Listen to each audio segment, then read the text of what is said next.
నిర్గమకాండము 19వ అధ్యాయము. ఇశ్రాయేలు ప్రజలు ఈజిప్టు విడిచి ప్రయాణమై 3వ నెలలో వారు సీనాయి అరణ్యము చేరుకున్నారు. ప్రజలు రెఫీదీము విడిచి సీనాయి అరణ్యమునకు వచ్చారు. పర్వత సమీపంలోని అరణ్యములో ఇశ్రాయేలు ప్రజలు బస చేశారు. అప్పుడు మోషే పర్వతం మీద దేవుని దగ్గరకు వెళ్ళాడు. మోషే ఆ పర్వతం మీద ఉన్నప్పుడు అతనితో దేవుడు ఇలా చెప్పాడు: యాకోబు మహావంశమైన ఇశ్రాయేలు ప్రజలకు ఈ విషయాలు చెప్పు. నా శత్రువులకు నేను చేసిన పనులన్నీ మీరు చూశారు.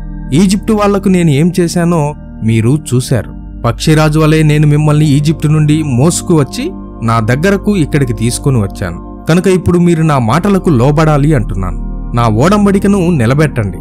మీరు ఇలా చేస్తే మీరు నా ప్రత్యేకమైన సొంత ప్రజలుగా ఉంటారు. మీరు ఒక ప్రత్యేక జాతిగా, యాజకుల సామ్రాజ్యంగా మీరుంటారు.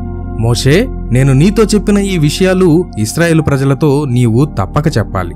కనుక మోషే పర్వతం దిగివచ్చి ప్రజల పెద్దలను సమావేశపరిచాడు. వాళ్లతో చెప్పమని యెహోవా తనకు ఆజ్ఞాపించిన విషయాలన్నిటినీ మోషే ఆ పెద్దలకు చెప్పాడు. ప్రజలంతా కలిసి మాట్లాడారు. యెహోవా చెప్పిన దానికంతటికీ మేము విధేయులం అని వారు చెప్పారు. తర్వాత పర్వతం మీద దేవుని దగ్గరకు మోషే వెళ్ళాడు. ప్రజలు ఆయనకు విధేయులవుతారని మోషే దేవునితో చెప్పాడు. దట్టమైన మేఘంలో నేను నీ దగ్గరికి వస్తాను. నేను నీతో మాట్లాడతాను. నేను నీతో మాట్లాడడం ప్రజలంతా వింటారు. నీవు చెప్పే విషయాలు ప్రజలు ఎల్లప్పుడూ నమ్మేటట్టుగా నేను ఈ పని చేస్తాను అని యెహోవా మోషేతో చెప్పాడు. అప్పుడు ప్రజలు చెప్పిన సంగతులన్నీ యెహోవాతో చెప్పాడు మోషే.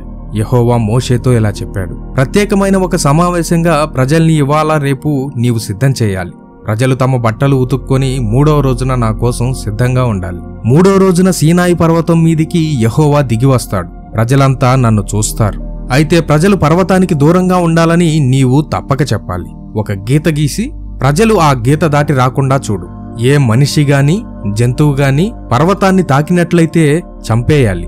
బాణాలతో లేక రాళ్లతో కొట్టి చంపేయాలి. కాని అలాంటి వాణ్ణి ఎవరూ ముట్టుకోకూడదు. బోర ఊదేంత వరకు ప్రజలు వేచి ఉండాలి. అప్పుడే వాళ్ళు పర్వతం మీదికి వెళ్లేందుకు అనుమతి ఇవ్వబడుతుంది అని మోషేతో యెహోవా చెప్పాడు. కనుక మోషే పర్వతం దిగి కిందికి వెళ్ళాడు. ఆయన ప్రజల దగ్గరకు వెళ్లి ప్రత్యేక సమావేశం కోసం వాళ్లను సిద్ధం చేశాడు. ప్రజలు వాళ్ళ బట్టలు ఉదుక్కున్నారు. అప్పుడు మోషే ప్రజలతో, ఇంకా 3 రోజుల్లో యెహోవాతో సమావేశం అయ్యేందుకు సిద్ధంగా ఉండండి. అంతవరకు పురుషులు స్త్రీలను ముట్టుకోకూడదని చెప్పాడు. 3వ రోజు ఉదయాన పర్వతం మీద ఉరుములు మెరుపులు వచ్చాయి. దట్టమైన మేఘం ఆ పర్వతం మీదకి దిగింది.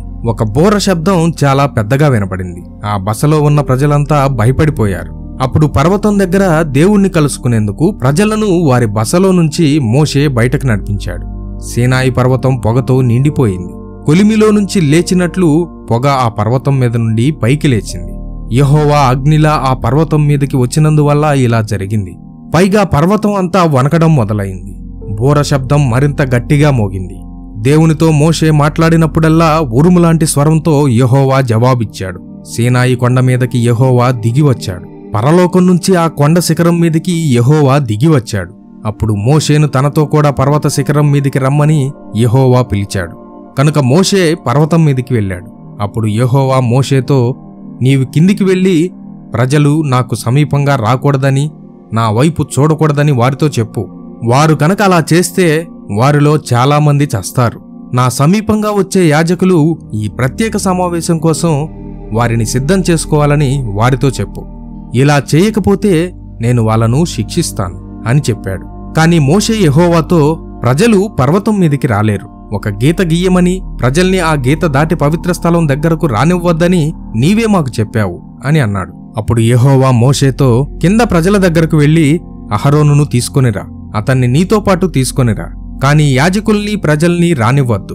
వాళ్ళు నాకు సమీపంగా వస్తే నేను వాళ్ళను శిక్షిస్తాను అన్నాడు. మోషే ప్రజల దగ్గరకు కిందికి వెళ్లి ఈ సంగతులు వారితో చెప్పాడు.